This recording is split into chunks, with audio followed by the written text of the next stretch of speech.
Okay, so this pair of tights I want to have a look at to see about mending them. And as you can see, I brought up 2 crochet hooks, and I've actually got another one hiding in my sewing tin, which is here. This is a 0.6, so that teeny tiny, I don't know how you can see it, teeny tiny little hook, and this one is a 2mm. I thought that the 0.6 would be the one that would be the appropriate size, but I brought up both. Now, to have a look at this, I don't know how, but it's happened in top of the leg.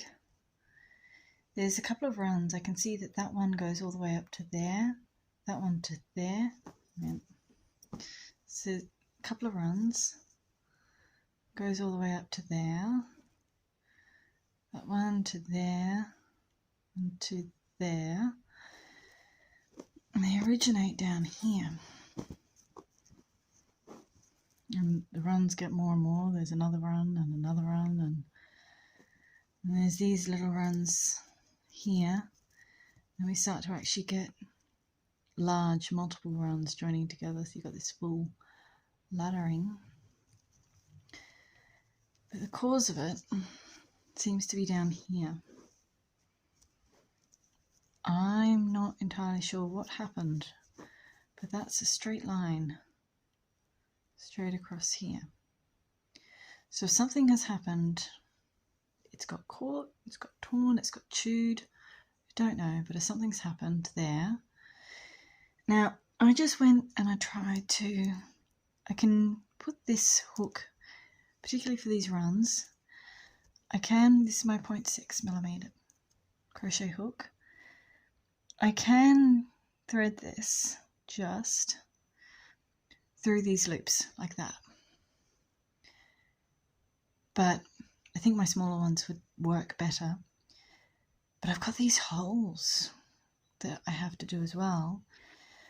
More to the point, the problem with doing that, don't think you can see it there very well. Let's go back up here where you've got just a little bit of the knit of them is missing. Here. So that is one stitch there, and then that's the next stitch up. But you've got all of these threads.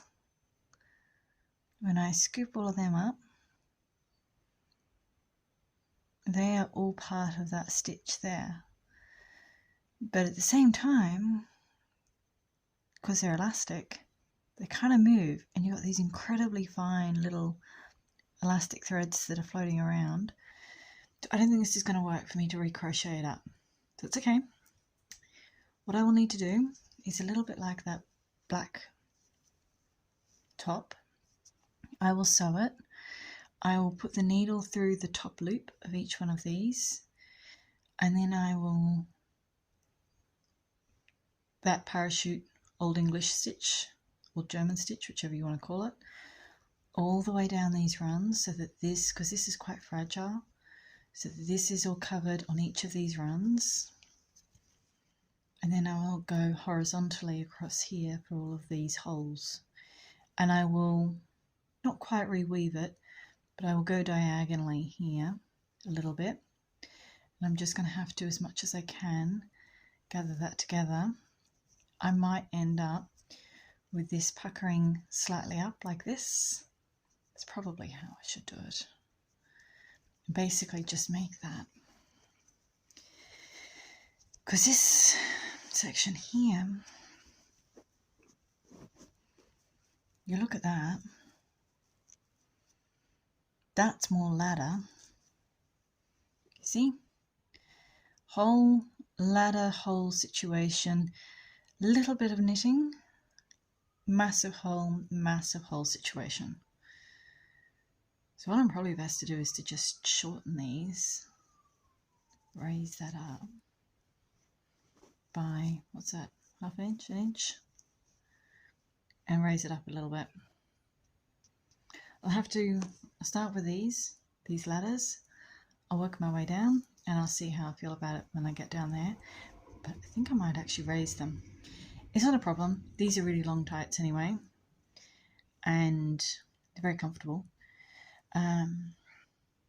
So having them an inch shorter will be no trouble at all. So I might do that, which will give them a bit more strength.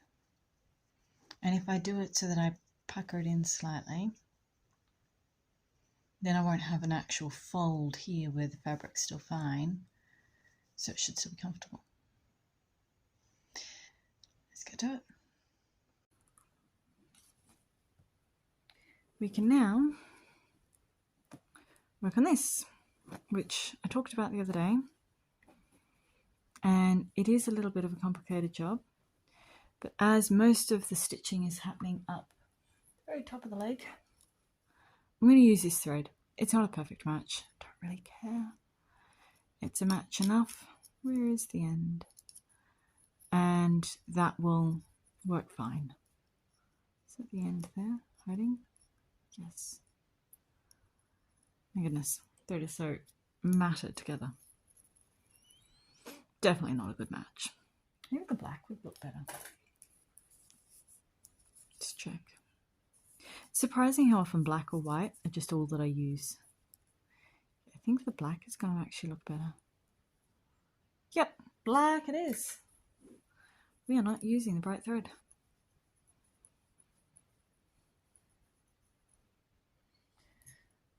So, I already have black threaded on my needle. Just pull it through a little more and off we go. Now this is obviously a looser knit, so do need to be careful of that, but it's this area that's the most difficult thing. Let's just pull that back. This whole situation here.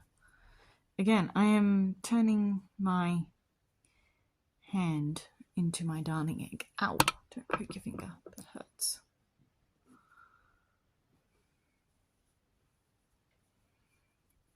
So,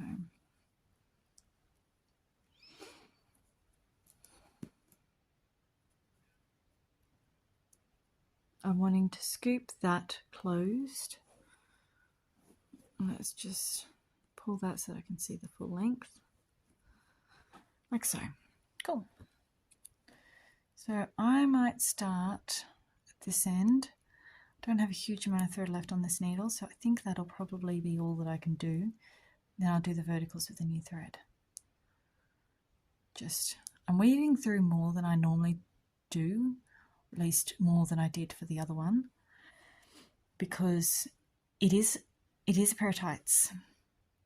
So I expect that end that I am currently stitching in is going to show itself.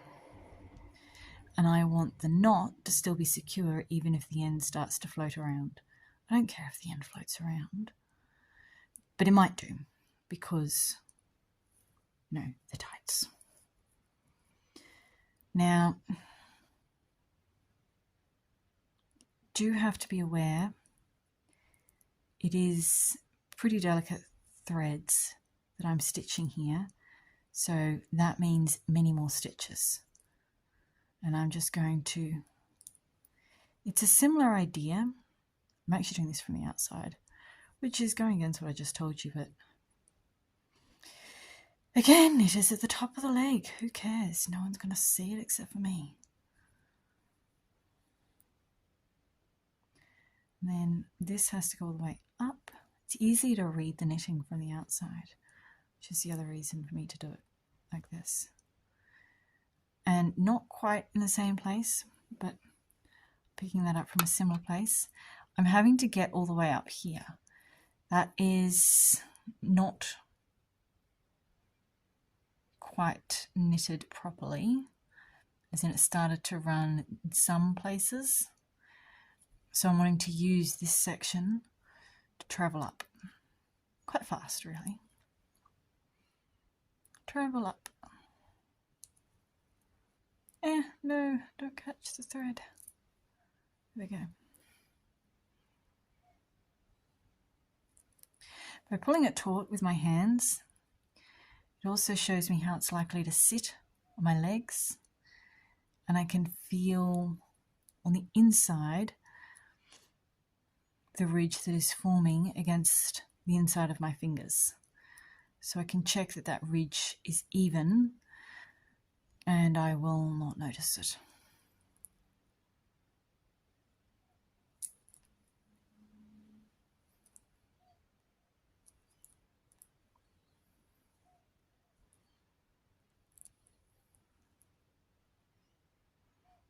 I'm trying to make sure that when I pick up the stitches from either side, I am getting them as even and as close together as I can. Often from the top of the cables, because that's easier to just, I don't want to ever just grab one stitch. It's a great way to get a new run. I want to grab a couple of columns of stitches, but I don't want to grab them so far apart that I place undue stress on those individual columns.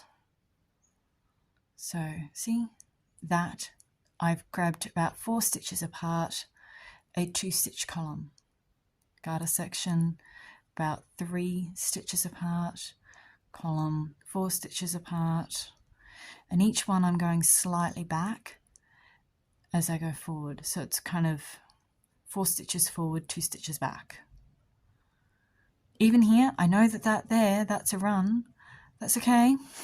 It's going to be stitched up anyway, so that's fine. I'm going to darn that in a minute. And that means that the stitching here that I'm doing will remain even, and it will sit evenly. It's a little bit difficult because I can't actually line up the columns to the columns because the pattern changes. It's right at the pattern change that this has occurred. If I could, I would be lining up the pattern column to column, but I can't. So I'm just as close as I can estimating to be able to have them sit evenly and not pucker in any direction.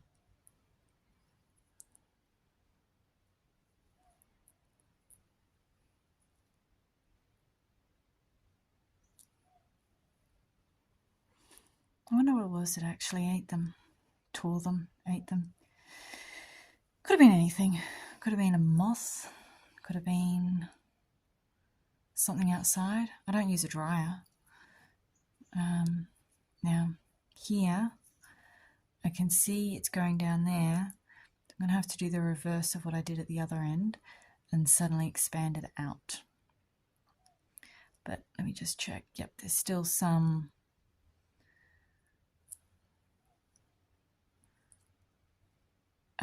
fraying happening in the middle there.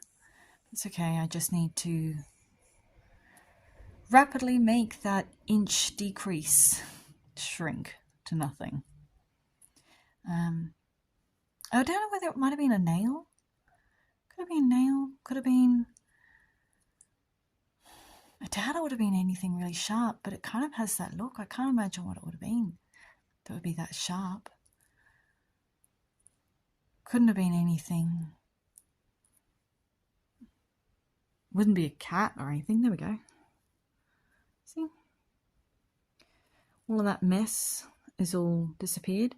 Now that there, it is a fold on the inside. I'll show you. So I've got this little fold happening on the inside, like that, which will just sit against my leg, flat, like that. And that's fine. Now if I find this unraveling here I'm having trouble with, I will just whip it flat. I'm just going to see how it wears for a couple of washes, because it may be that it just turns into kind of a, it felts itself slightly and it turns into a slightly matted mess, which I wouldn't mind. I'll knot that, and I still have quite a bit of thread left after that, So I would travel the thread back, and I have a number of little runs. That one, that one, that one, and all of them, and that one. So I'm just going to travel it back to here and begin to sew up those runs. Obviously at the base of each one, I have to knot it again to account for the stretch of the tights.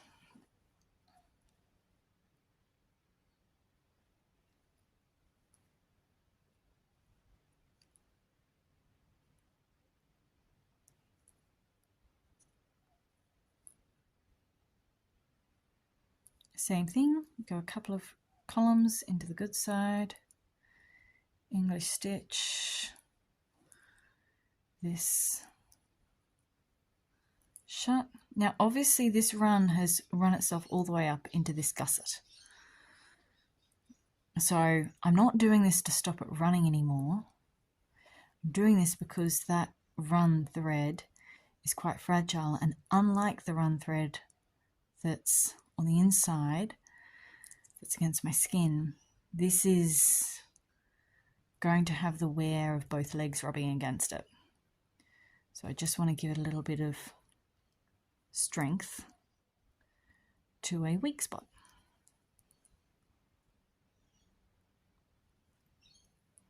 There we go, one run done. Check it is stretchy, and then knot it.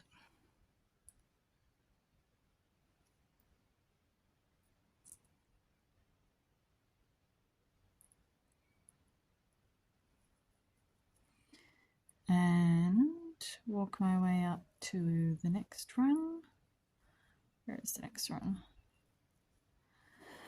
Now, I wanted to go just up the gusset, but I think you can see how open that run is. My fingernails just go straight through. Whee!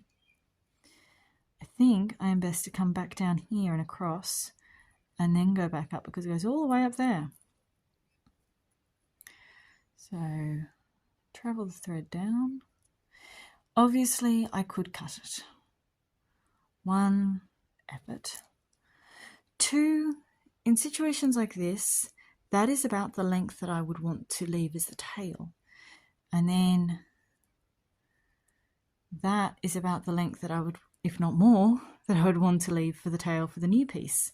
So what's the point in cutting it there to then simply reattach it? I may as well leave the strength of the thread intact and just start it again here. So you do need to knot it at both ends, because you want this bit, that travel, to be looser than you want the actual darning.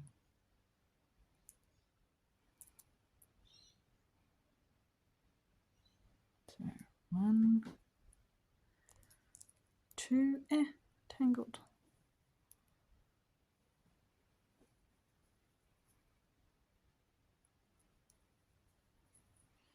And straight up there.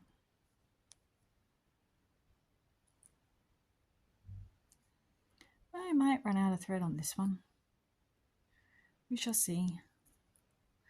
I'm just hooking it in loosely around the ribbing columns on either side.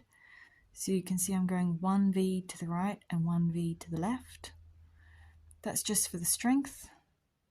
But by only going 1 V and not overly tightly working these stitches, I know that I'm just giving strength to the weak area without undermining.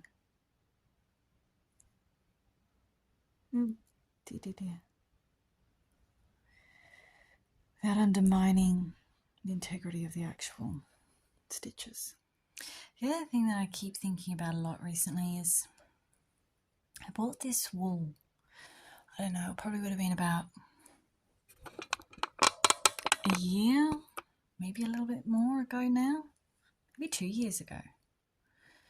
And it's beautiful, beautiful wool. It's a silk something blend. It's a pale blue, but it's got these ever so slight hints of kind of cream and pink and mauve and lilac just scattered throughout it. It's really pretty. I love it.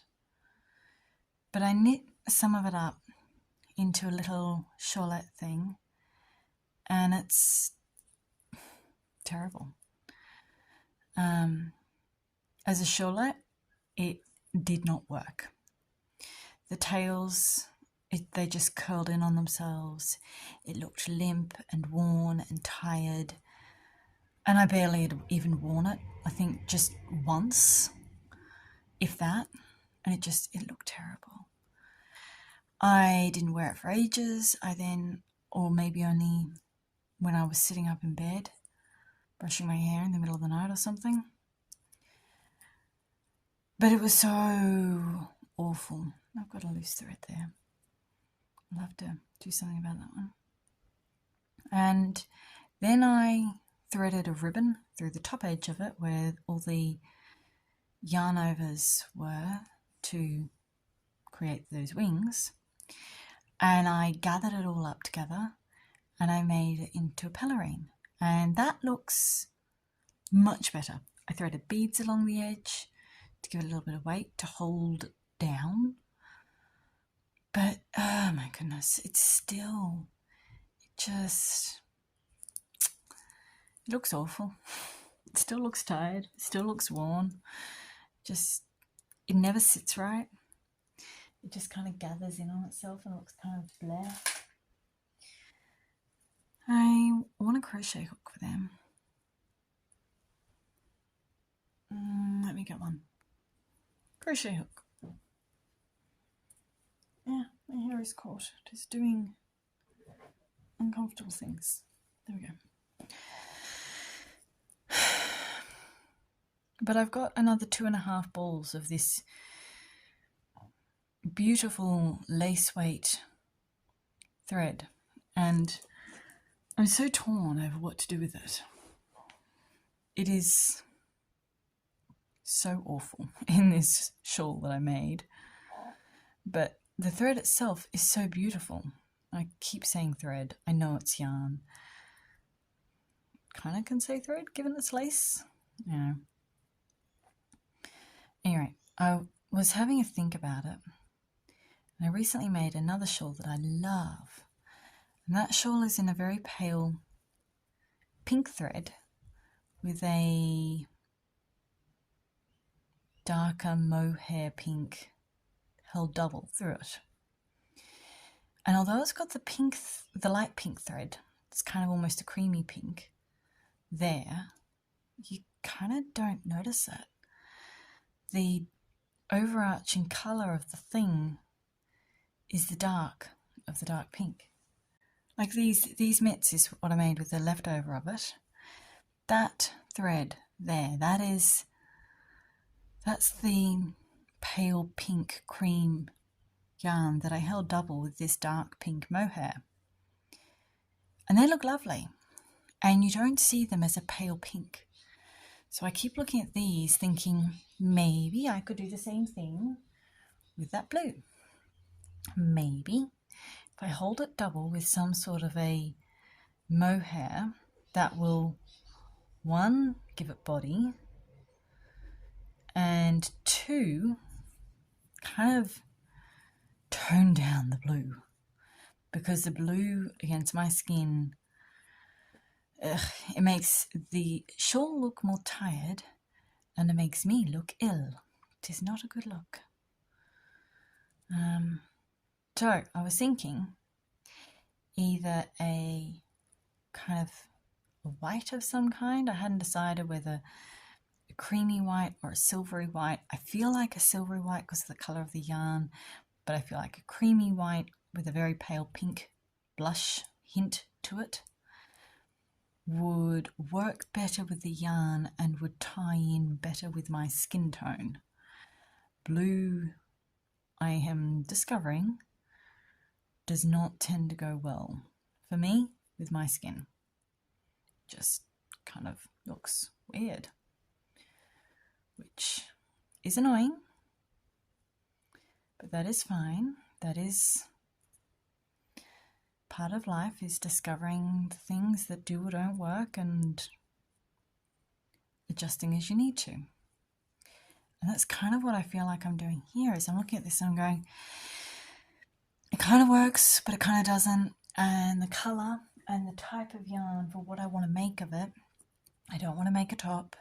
I've looked at lots of top patterns. They're not, but they all feel gross. I don't want to do that. And I just keep going, I want a nice shawl that I can just, like a cloud. That's what I envisioned it when I bought that yarn. I envisioned it to be like a cloud, and it's not. But I think if I put a dark purple or a kind of a blush cream held with it, it would. There we go. Pair of tights is done. Amazing. Another one done.